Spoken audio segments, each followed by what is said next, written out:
ஆண்டவரும் இரட்சகருமாக இயேசு கிறிஸ்துவின் இனிய நாமத்தில் உங்கள் யாவருக்கும் அன்பின் வாழ்த்துக்களை தெரிவித்துக் கொள்கிறேன். அருமையான தேவப்பிள்ளைகளே, new day new hope daily devotion மூலமாய் இந்த நாளில் கூட உங்களை சந்திப்பதில் நான் மிகுந்த மகிழ்ச்சி அடைகிறேன். அல்லேலூயா. இன்றைக்கு கூட கர்த்தர் நம்ம கொடுக்கிற வார்த்தை என்ன? அப்போஸ்தலர் நடபடிகள் 16ஆம் அதிகாரம் 26வது வசனம் கூட நான் வாசிக்க கேட்போம். சடுதியிலே சிறைச்சாலையின் அஸ்திபாரங்கள் அசையும்படியாக பூமி மிகவும் அதிர்ந்தது. உடனே கதவுகள் எல்லாம் திறவுண்டது. எல்லாருடைய கட்டுகளும் கழண்டு போயிற்று. ஹல்லேலூயா, ஹல்லேலூயா. ஒரு அற்புதமான சம்பவத்தை நம்ம பார்க்கிறோம். தேவப்பிள்ளையிலே, சடுதியிலே சிறைச்சாலையின் அஸ்திபாரங்கள் அசையும்படியாக பூமி மிகவும் அதிர்ந்ததான். உடனே கதவுகள் திறவுண்டது. எல்லாருடைய கட்டுகளும் அவிழ்க்கப்பட்டதான். இங்கே பாருங்க, பவுலையும் சீலாவையும் பிடித்து சிறைச்சாலைக்குள்ளே வைக்கிறாங்க. ஏன்னா அங்கே குறி சொல்லுகிற ஒரு பெண் என்ன செய்கிறேன்னாக்கா, அந்த அசுத்த ஆவியினால் குறி சொல்லி அவன் ஆதாயத்தை சம்பாதித்து கொடுத்தார். இதை பவுல் அறிந்து என்ன செய்வார்னா, அதை கடிந்து கொண்டு ஜெபிக்கும் போது அந்த அவளுக்குள்ள இந்த அசுத்த ஆவி, குறி சொல்கிற ஆவி அவளை விட்டு வெளியேறிட்டு, அவளை பயன்படுத்தின அந்த தலைவர்களுக்கெல்லாம் இப்போ லாபம் வரல. அதனால் அவங்க சோர்ந்து போய் என்ன பண்ணாங்கன்னா, ரோமர் பேரரசு தலைவர்களை சொல்லி இவர்களை எப்படியாவது என்ன பண்ணாக்கா சிறைச்சாலை போட வேண்டும் என்று சிறைச்சாலை போடுகிறாங்க. தேவப்பிள்ளையில அங்கே வசனம் சொல்லுது. நீங்கள் அதே 16ஆம் அதிகாரம் 23ஆம் வசனத்தை வாசிக்க பார்க்கலாம். அவர்களை அநேக அடி அடித்த பின்பு சிறைச்சாலையிலே வைத்து அவர்களை பத்திரமாய் காக்கும்படிக்கு சிறைச்சாலை தலைவனுக்கு கட்டளையிட்டார்கள். பாருங்க, அநேக அடிகளை அடித்து சிறைச்சாலையில் வச்சு சிறைச்சாலை தலைவனத்தில் பத்திரமா காக்கும்படி வைக்கிறாங்க. ஆனால் இந்த பவுலும் சில என்ன திறமை செஞ்சாங்க, இத்தனை அநேக அடிகள் வாங்கி தொழுமரத்தில் தொங்கிட்டு இருக்கிறாங்க.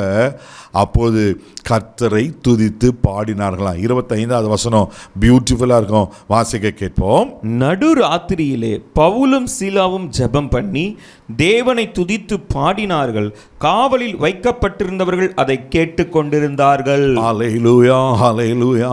அவ்வளோ அடி வாங்கி தேவனை துதித்து பாடுறாங்க. தேவப்பிள்ளையிலே, அப்போ தான் சொல்லப்பட்டிருக்கு, அங்கே சிறைச்சாலை கதவுகள் எல்லாம் திறந்தது, பூமி அதிர்ந்தது, அவங்க கட்டுகள் எல்லாம் விழுந்தது. ஹல்லேலூயா. இப்போ சிறைச்சாலை தலைவன் பயந்து போயிட்டு அவனை கொலை செஞ்சு பார்க்குறான். அப்போ தான் நீ ஒன்றும் செய்யாதேன்னு சொல்லி தேவப்பிள்ளை அவனை ரட்சிப்புக்கு எதுவாய் நடத்துகிறத பார்க்குறோம். அநேக அடிகள் அடிக்கப்பட்டு தொழுமரத்தில் கட்டி உட்கார வரையில் இருந்த பவுலையும் சீலாவையும் கர்த்தர் விடுவிப்பாரானா, உங்கள் வாழ்க்கையிலும் கூட எப்படிப்பட்ட கட்டுகளில் தேவப்பிள்ளையில் எப்படிப்பட்ட சிறையில் நீங்கள் சிக்கி கொண்டிருக்கிறீங்க, பயப்படாதீங்க. கர்த்தர் உங்களையும் விடுவிக்க உண்மையில் வர இருக்கிறார். ஹல்லேலூயா. ஆனால் அங்கே பவுலும் சீலாவும் செய்த காரியம் என்ன தெரியுமா? அவர்கள் தேவனை துதித்து பாடினார்களாம். ஒரு உபத்திரமோ கஷ்டமோ பாடுகளோ வேதனையோ பயங்கரமான சூழ்நிலையா சோர்ந்து போகாதீங்க. ஆண்டவரை மனசார துதிங்க. கர்த்தரை நான் எக்காலத்தில் ஸ்தோத்திரிப்பேன்னு ஆண்டவர் துதிச்சு பாருங்க. துதிக்கும் போது இங்கே இவ்வளோ பெரிய அற்புதத்தை நம்ம பார்க்குறோம். உங்கள் வாழ்க்கையிலும் ஆண்டவர் கதவுகளை திறப்பதற்கு, உங்கள் கட்டுகளை அவிழ்ப்பதற்கு, உங்கள் சிறைகளை மாற்றுவதற்கு அவர் உண்மையில் தேவனாக இருக்கிறார். நாம் கர்த்தரை நல்லா பாடி துதிக்கும் போது அற்புதங்களை காணுவோம். கண்களை மூடி நம்ம ஜெபிக்கலாம். அன்பு தகப்பனே, உமக்கு நன்றி சொல்லி துதிக்கிறோம், உம்மை ஸ்தோத்தரிக்கிறோம், உம்மை வாழ்த்துக்கிறேன். யா நல்ல ஆண்டவரே, மாக்கு ஸ்தோத்திர நாளுக்காய் ஸ்தோத்திரம் ஆண்டவரே, உமக்கு நன்றி. அநேக அடிகள் அடிக்கப்பட்ட ஆண்டவரே தொழு மரத்தில் தொங்கி கொண்டிருக்கும் போது பவுலும் சீலாவும் உம்மை துதித்து பாடினது போல அன்றைய எத்தனை பிரச்சனைகள் பாடுகள் வந்தாலும் உம்மை துதித்து ஆராதிக்க கர்த்தர் கிருபை பாராட்டுங்கப்பா.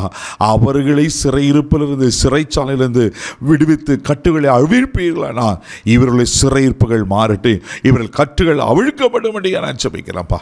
அன்பின் கரத்தில் தாழ்ச்சி ஒப்புக் கொடுக்கிறேன். இந்த நாள் முழுதும் கரம் பிடித்து நடத்தும் தெய்வீக பாதுகாப்பாக ஒப்புக் கொடுக்கிறேன். இயேசுவின் மூலம் ஜெபம் கேளும் பிதாவே.